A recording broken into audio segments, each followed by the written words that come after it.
Okay, hi everyone. My name is Denise Ramatar, and I am the Outreach Coordinator and Data Analyst for the Office of the Healthcare Advocate.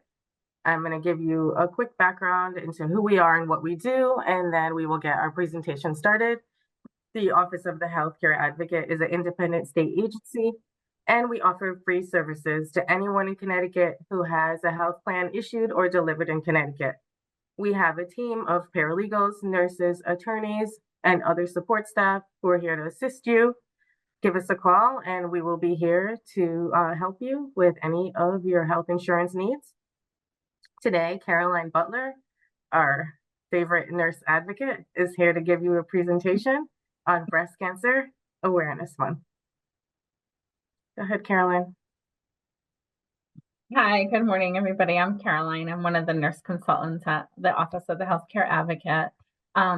And this month is Breast Cancer Awareness Month, so I was just going to quickly do a brief overview for breast cancer awareness.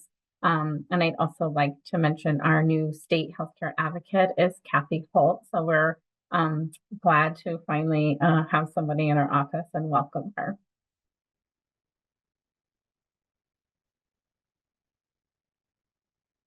Just going to do a quick overview just about the differences with screening and diagnostic tests for breast cancer. This can be very confusing a lot of times for patients on how it's covered by their insurance. So screening mammograms are annual preventative exams, while a doctor may order a diagnostic mammogram based on any signs and symptoms of breast cancer. A diagnostic mammogram is more detailed than a screening mammogram for women experiencing symptoms or to follow up on an abnormal screening they've had. Ultrasound is typically not used as routine screening for breast cancer, and ultrasounds can be especially helpful in women who have dense breast tissue, which could make it hard to see abnormal areas on the mammograms. It also can be used to get a better look at suspicious areas when they see them on the original screening mammograms. There's a lot of resources and information about the American on the American Cancer website. I just wanted to give the brief overview, on the two different types, and then we will go into how that's covered differently by your insurance. And then I'm just going to briefly go over the Connecticut insurance law. So this applies. State law applies to individual or group health insurance policies that are delivered and renewed and amended or continued in Connecticut that cover basic hospital expenses, basic medical surgical expenses, major medical expenses, or hospital or medical services, including those provided under an HMO plan and two individual health insurance policies that provide limited benefit health coverage.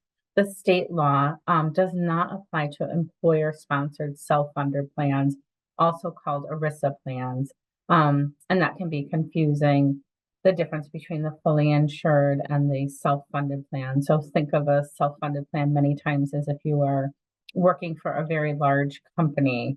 It's not a rule all the time, but generally if you're working for a large company or an insurance company or hospital, those are self-funded plans. And the law does not apply to Medicare Advantage plans and then plans that are written in other states. Like for instance, if you have an out-of-state employer. And so a lot of these things that just came into the law for breast cancer and stuff, they were passed in 2023. So there was a lot of legislation to help women get their mammograms and ultrasounds covered better than they had been previously covered by insurance before. So the Act expands coverage requirements under certain commercial health insurance policies for specific procedures used to treat and prevent breast and ovarian cancer. Specifically expands health insurance coverage requirement for breast mammograms, ultrasounds, and MRIs. It requires coverage of certain procedures related to breast cancer treatment, including breast biopsies, certain prophylactic mastectomies, breast reconstruction surgery, and subject to certain conditions. It also requires coverage for certain genetic testing, including for breast cancer gene BRCA1 breast cancer gene 2, BRCA2, under certain circumstances, post-treatment monitoring, and other tests measuring the amounts of cancers and antigens, and covers routine ovarian cancer screening, including surveillance tests for certain insurers. The Act prohibits policies from imposing cost sharing. So this was new for 2023. Coinsurance, co-payments, deductible, or other out-of-pocket expenses for the above covered services. This cost sharing prohibition applies to all affected policies, but it only applies to high deductible plans to the extent the federal law permits. So as long as it does not disqualify a medical or health savings account from preferable tax treatment. Lastly, the Act makes minor changes, including adopted gender neutral language, specifying that mammography, ultrasound, and certain other coverage requirements apply to any insured, not just women. The Act requirements apply to fully insured individuals and group health insurance policies delivered, issued, renewed, and amended or continued in Connecticut after January 1st, 2023. That they cover basic hospital expenses, basic medical surgical expenses, major medical expenses, or limited benefits, hospital or medical services, including those provided under the HMO plan. Information on the current and the new law can be found on ct.gov website. So we're going to just briefly go over the Connecticut cancer rates. I previously, before working at OHA, I worked at a large hospital in the women's health area. So this was always a huge passion of mine, working with women and working with women's health. Unfortunately, Connecticut does have the second highest breast cancer rate in the entire US. So it's very alarming. So you see a lot of patients consistently being diagnosed with breast cancer, old, and young. So the Department of Public Health, of course, has verified that we are the second highest nationally. Breast cancer is the most common cancer in Connecticut women. The incident rates are higher in Connecticut compared to the entire US. And in Connecticut, breast cancer is the second leading cause of cancer deaths in women. Women living in the United States have 12.3% or 1 in 8 lifetime risk of being diagnosed with breast cancer. In the 1970s, the lifetime risk of being diagnosed was 1 in 11. And you can see, in the diagram here about early detection, equaling hope. So, the best defense in fighting breast cancer, of course, is to have your yearly mammograms. Oh, and just to make a note, it says 8 out of 9 diagnosed women have no history of breast cancer. So that's another reason to, try to catch it early.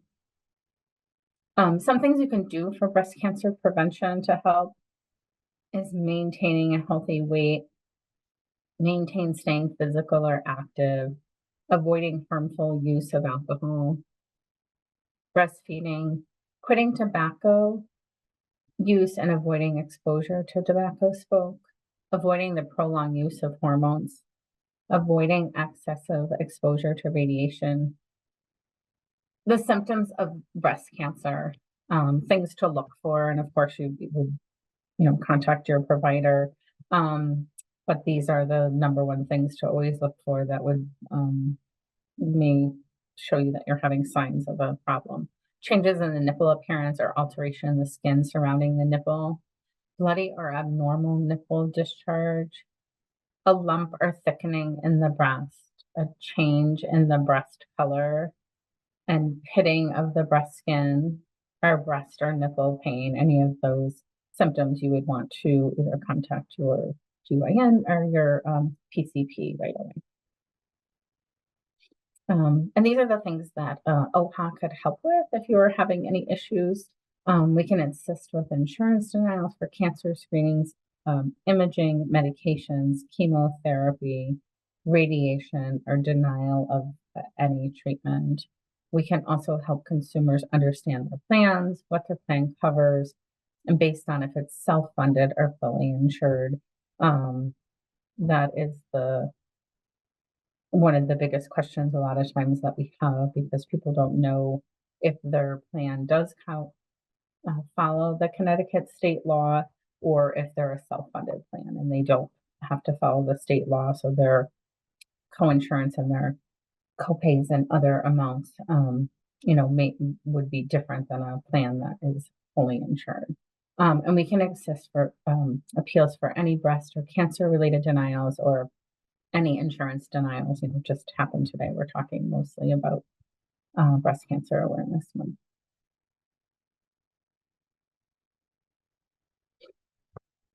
So it's just a brief overview, but if anybody has any questions about that, or I would be happy to answer them. And then next month's Lunch and Learn, we're going to do, so Adam Prizio is going to do a wheelchair repair complaints and talk about new laws for wheelchair users.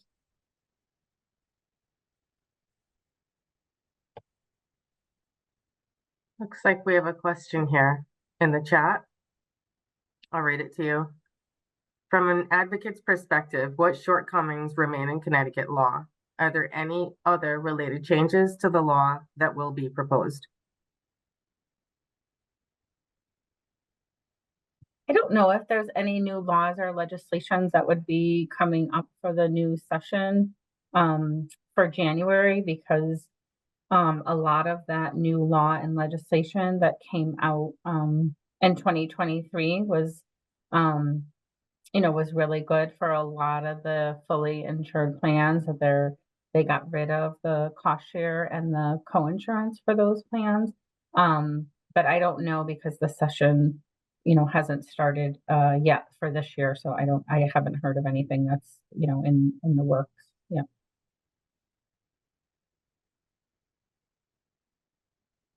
Thank you, Steph, for your question. Are there any other questions at this time? No. Okay, so if you have any questions, you have our information. If you think of anything else, give us a call. Here's our email, our phone number. We're here to assist you, and we'll see you next month. Thank you, everyone. All right, thanks everybody. Have a good day. Have a good rest of your day. Bye.